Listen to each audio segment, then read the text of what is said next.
Bom dia, sou o capitão aviador Krieger, aluno de mestrado pelo ITA e autor do artigo que fala sobre procedimento de validação de um simulador de DRFM baseado num processo de emulação. Como coautores desse artigo, nós temos os professores doutores Renato, Dimas e Olímpio.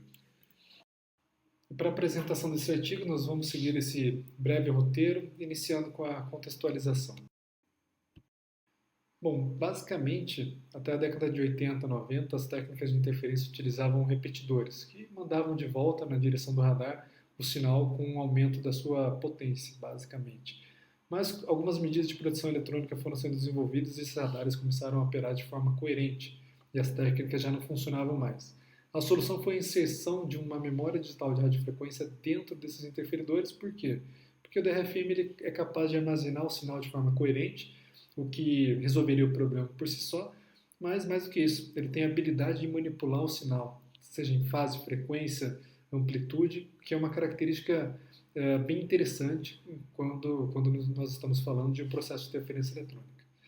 Mas qual foi o grande motivador para que nós estudássemos a fundo um DRFM? Bom, é de amplo conhecimento que o Brasil adquiriu essas aeronaves F-39 Gripen, mas o ponto em questão, e essa informação é aberta, está no próprio site da fabricante, a empresa Saab, essa aeronave ela possui um interferidor que, por sua vez, possui o DRFM, sendo esse o coração desse interferidor. Então, esse é um motivo mais do que suficiente para que nós estudássemos o DRFM a fundo. E para que esse estudo pudesse ocorrer, vamos assim dizer, nós sentimos a necessidade de desenvolver um simulador de DRFM. Para isso, o primeiro passo foi a escolha da arquitetura. Existem diversas arquiteturas diferentes de um DRFM. Nós escolhemos essa que não é uma arquitetura muito disruptiva, muito moderna, mas também não é uma ultrapassada. É uma arquitetura que é utilizada hoje em dia por diversos DRFMs diferentes. E além disso, nós escolhemos também alguns dos principais parâmetros a ser modificado nesse simulador. Cada um desses parâmetros vai influenciar de alguma maneira no sinal de saída. Então, em vermelho, nós temos essas características. Esse simulador ele permite, por exemplo, a inserção de desbalanceamento de fase e amplitude, a inserção de jitter determinístico ou randômico, etc. Além de, obviamente, né, e como é um DRFM de fato, a possibilidade do operador modular o sinal em fase, frequência e amplitude ou até mesmo em tempo, né, no atraso ou no adiantamento do envio desse sinal. E aí, de posse dessas características, desses objetivos, desse norte, nós desenvolvemos o simulador de fato. Como o objetivo do simulador é uma ampla variação das suas características, dos seus parâmetros, nós utilizamos o conceito de rádio definido por software. Por quê? Porque esse conceito, o software que utiliza esse conceito, ele permite uma rápida modificação das suas características, dos seus parâmetros, e com baixo ou até mesmo sem nenhum custo. Então, era exatamente isso que a gente precisava. Ou seja, o nosso simulador ele tem dois hardwares conectados nele, um digitalizador e um gerador de sinais. Então, como funciona? Existe uma inserção, a gente injeta um sinal analógico nesse digitalizador. Esse digitalizador ele vai fornecer via cabo Ethernet esse sinal já digitalizado para o simulador de DRFM, conforme já comentado no slide anterior. Esse sinal ele vai ser processado no DRFM, na sequência também via conexão Ethernet, o DRFM ele vai inserir o sinal já processado no gerador de sinais que vai mandar para o receptor a que se destina. Então esse é basicamente o aspecto geral do simulador confeccionado por nós. Aqui nós temos uma ampliação da interface do simulador de DRFM. Ele é essencialmente desenvolvido para trabalhar no conceito de rádio definido por software. Entretanto, caso nós já tenhamos, o operador já tenha o sinal digitalizado, ele pode simplesmente processar o sinal sem a necessidade de estar conectado naqueles dois hardwares já comentados. Aqui a gente tem os campos que permitem a inserção de diversas características, como os desbalanceamentos que eu já comentei, taxa de amostragem jitter, quantidade de bits, tanto do ADC quanto do DAC e etc. Mas, uma vez pronto o simulador, a gente sentiu a necessidade de validar esse simulador de alguma maneira, de modo que os resultados obtidos fossem confiáveis. E uma das maneiras encontradas, e foi a primeira que a gente fez, foi essa validação teórica. Então, cada um daqueles parâmetros já comentados, nós buscamos na literatura quais seriam os impactos, os efeitos desses parâmetros no sinal de saída, e nós comparamos o que diz a literatura. Então, nesse caso aqui, nós temos o teste de quantização relacionado à quantidade de bits escolhidas, né, no conversor. Então, a curva vermelha representa o ruído de fundo gerado por um determinado grau de quantização, com base na literatura, e o azul, cada pontinho azul representa uma simulação feita da nossa simulação de Monte Carlo. Então, cada ponto azul é o valor de ruído de fundo da saída do simulador de DRFM. Foram feitas 1000 rodadas e comparou o seu resultado teórico com o resultado obtido no simulador confeccionado. E especificamente sobre esse caso, né, da quantização, do teste de quantização, a diferença deu mínima, né, de 0,02 dB.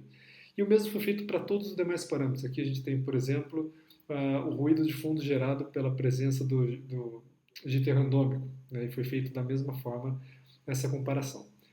Entretanto, nós sentimos a necessidade ainda de validar de alguma forma um pouco mais concreta, utilizando equipamentos reais. Para isso, nós utilizamos dois hardwares diferentes. O primeiro deles é o DSO 92004, que é um osciloscópio digital produzido pela empresa Keysight, que é um hardware extremamente interessante, é um digitalizador, né? Ele possui 4 canais, uma resolução vertical de 12 bits, etc. E associamos ele a um gerador de forma de onda arbitrária, o AWG 8190, também da Keysight, que possui uma alta largura de banda, uma resolução vertical de até 16 bits e etc.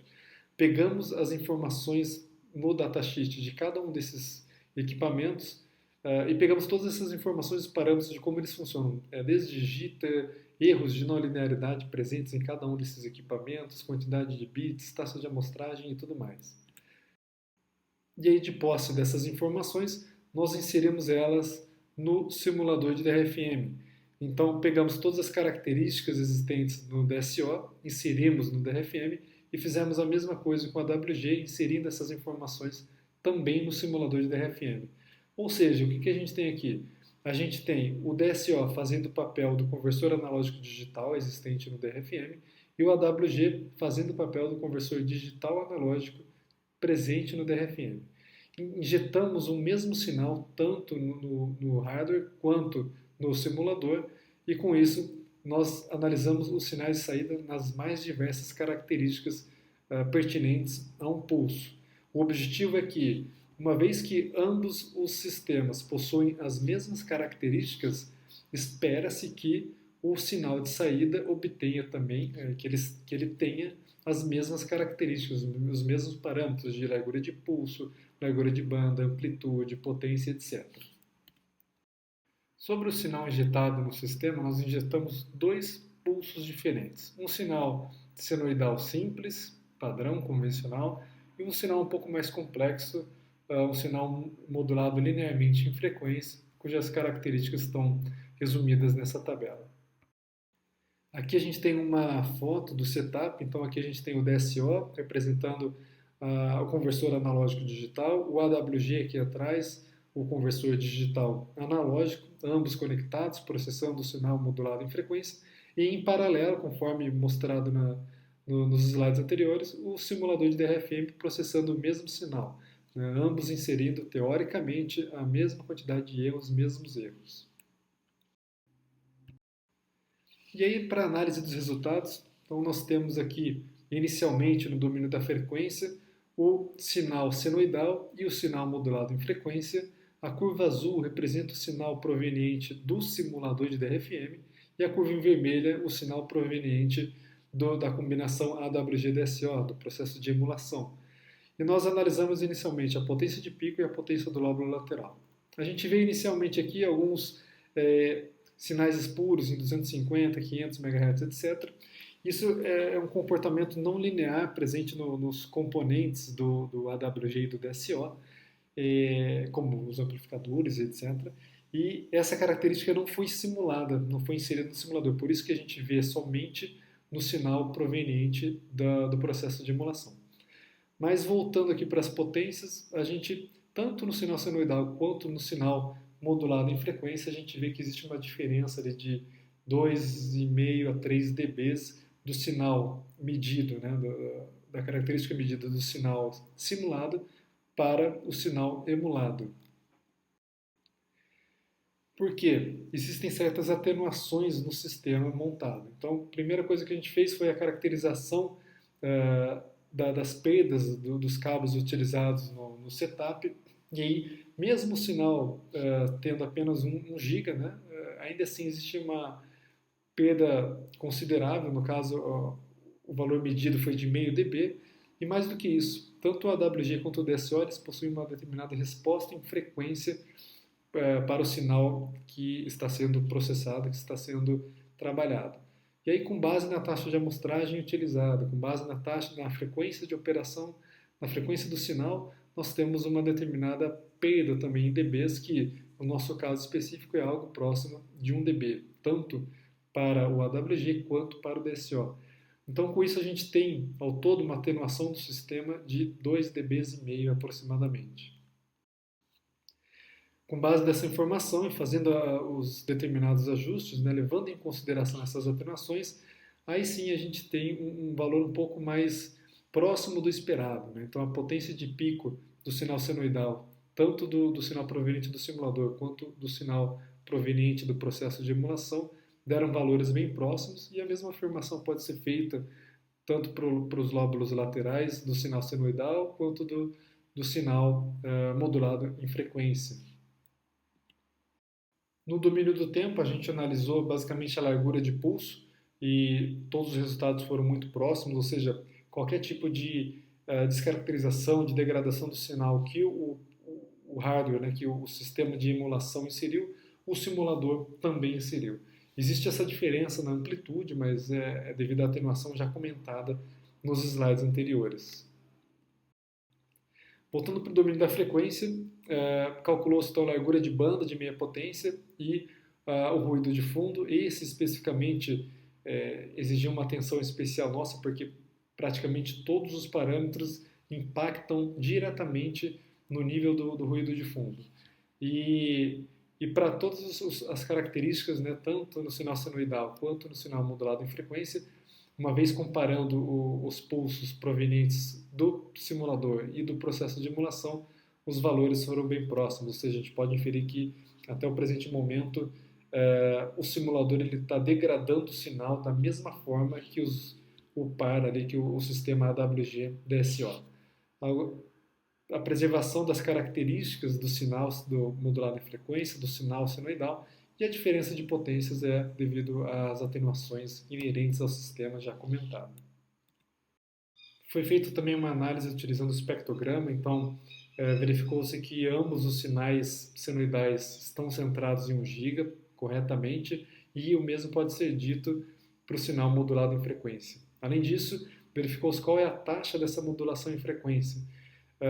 E tanto o sinal proveniente do simulador quanto o sinal proveniente do processo de emulação obtiveram resultados bem próximos, o que permite inferir que a degradação desse sinal ou a modificação desse sinal foi a mesma tanto para o simulador quanto para o processo de emulação. E nessa tabela a gente tem uma consolidação de todos os resultados, sendo que eu acho que o ponto mais importante é o percentual aqui da diferença dos valores medidos, e basicamente todos deram uma porcentagem muito baixa, mesmo a largura de banda de meia potência do sinal senoidal, que foi a maior diferença, em torno de 2%, ainda assim é um valor extremamente pequeno.